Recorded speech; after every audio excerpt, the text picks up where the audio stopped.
Hello, my pretties. I'm not sure what this reading is about.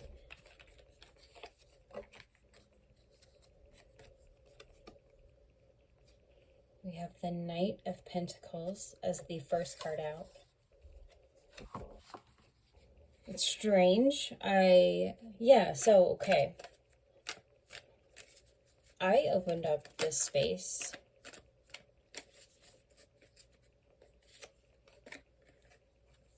I'm really not sure what was going on.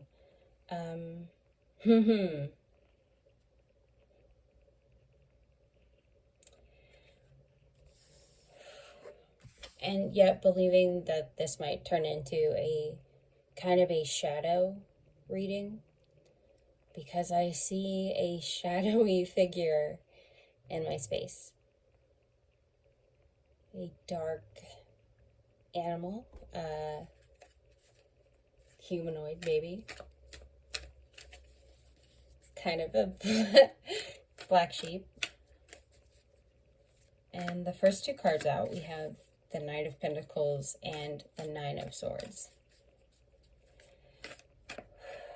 This is this feels like a challenging kind of shadow.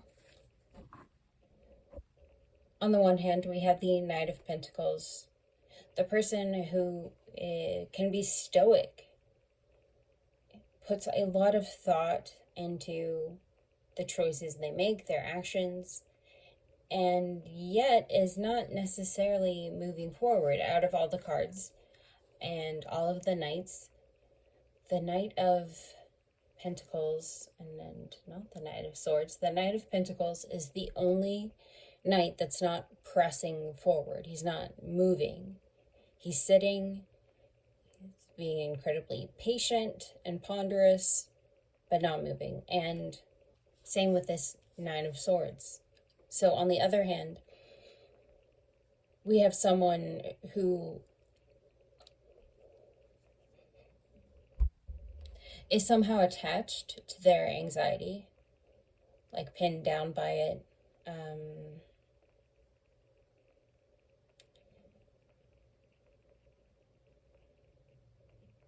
It's psychologically, I guess you would say, this has some of the traits of a perfectionist.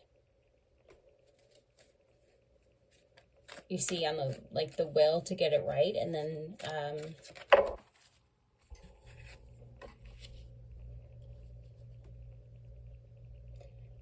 and this is somehow related to some storyline that has been present where you finally did take an action, you finally did move forward with something, and it kind of backfired.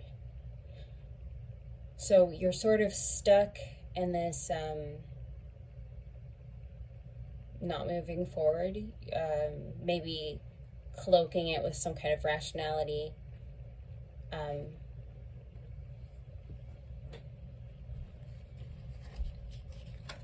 What else do you want to say? Oh, come on. Yeah, okay.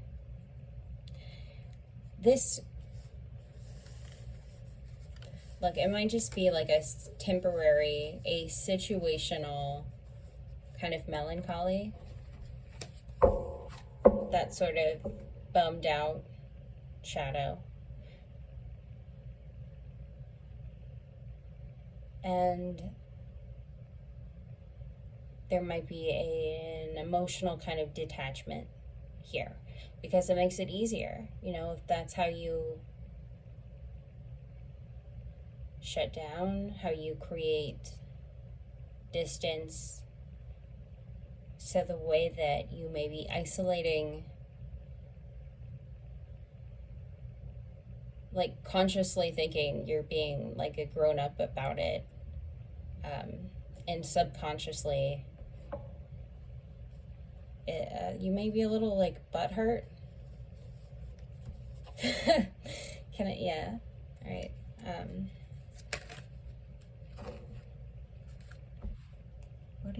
What happened?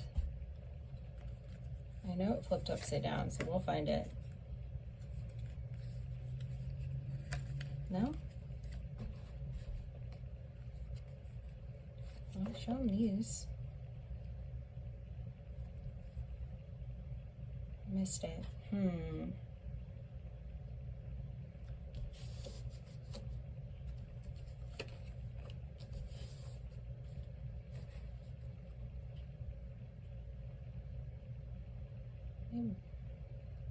Close out this reading. It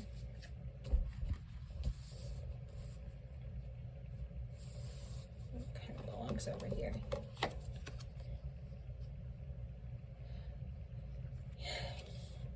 Yes, here's the shadowy figure. It's also the influence of Saturn. So something that is taking a very long time. That is...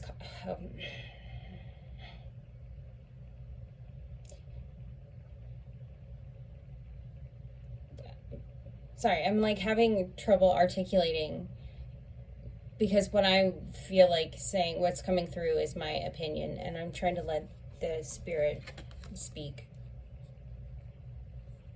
Okay.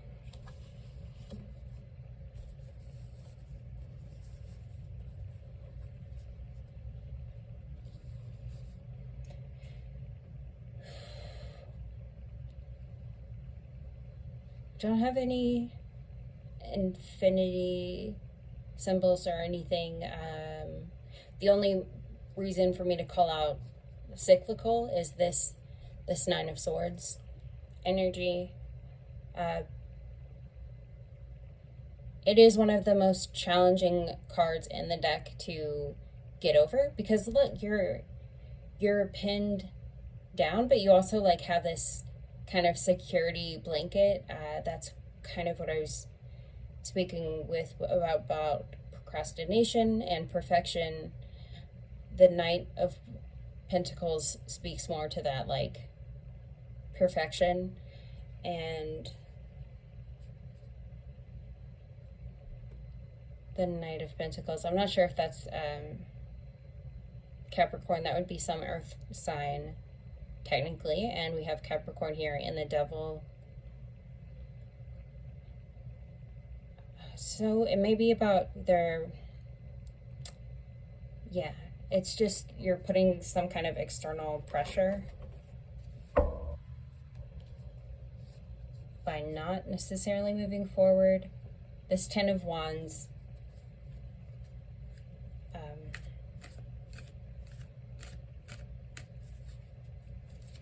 yeah, it just feels, this shadowy aspect feels like a burden. So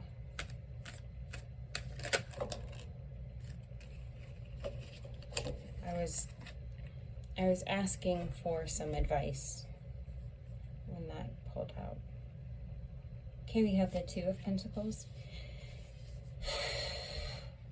Didn't I just say the infinity symbol wasn't here? And now it is.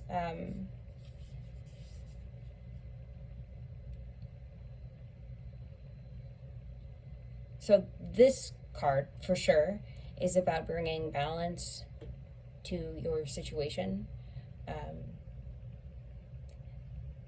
Some fun and some enjoyment. It may be tricky, but it's like pulling off a party trick. Okay, that's what I want you to do. Think about however you're interacting with this thing. Yeah, you're nervous.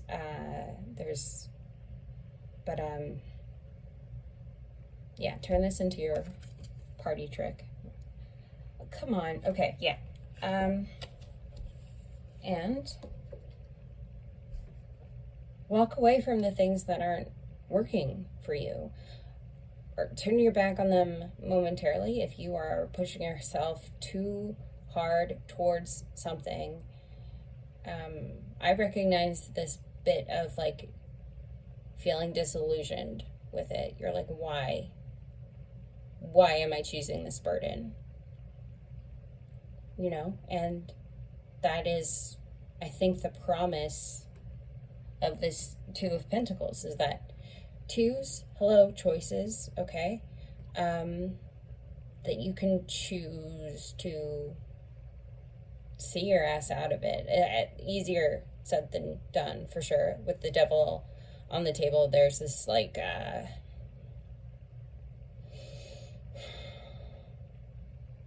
this attachment, but if you could pretend or feel, act as if you were not this person anymore who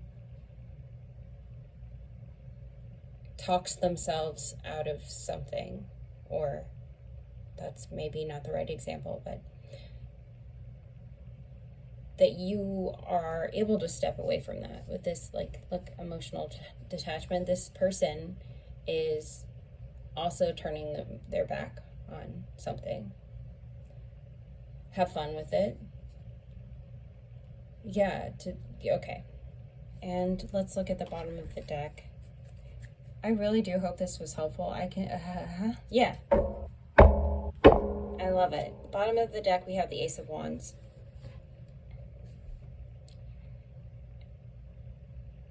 Shedding so much light over this shadow. Yeah, shadows disappear when they are faced with light. You have a torch now. A torch that you can show to your shadow, and it's not about whatever. Technically, the shadow just moves. But the ability to shed some light on the situation, to have fun and experience some kind of passion, maybe burning through the kind of restraints on this Devil card. If you want to do a cord cutting ritual, I think that would be very helpful. Definitely have fun with it. And forgive yourself. Forgiveness isn't necessarily tied into this Eight of Cups, but it is something that is coming through. Not from me, from the channel. Forgive yourself. Have fun with it. Show the light on the shadow, because it is just an illusion. Do some cord cutting on your bondage. Have fun with it one more time. Okay, until next time. Bye.